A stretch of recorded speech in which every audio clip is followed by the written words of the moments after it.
من كافة جماهيرنا العراقية المستقلة وعشائرنا الأصيلة الغيورة ونخبنا الأكاديمية والحوزوية والاجتماعية الوطنية وجميع العسكريين الشرفاء وشبابنا الأعزاء والأخوات المكرمات،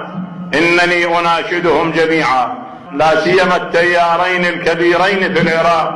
التيار المدني والتيار المقاوم للإرهابيين والفاسدين، وأنصحكم جميعا بمقاطعة الانتخابات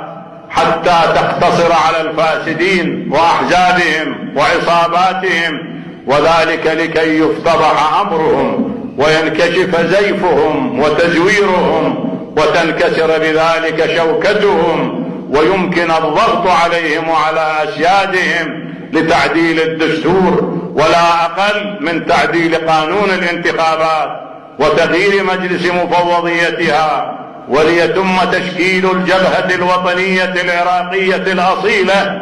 تلك التي يجب انتخابها حينئذ ولو وجوبا كفائيا على جميع المواطنين. اللهم اشهد أني قد بلغت.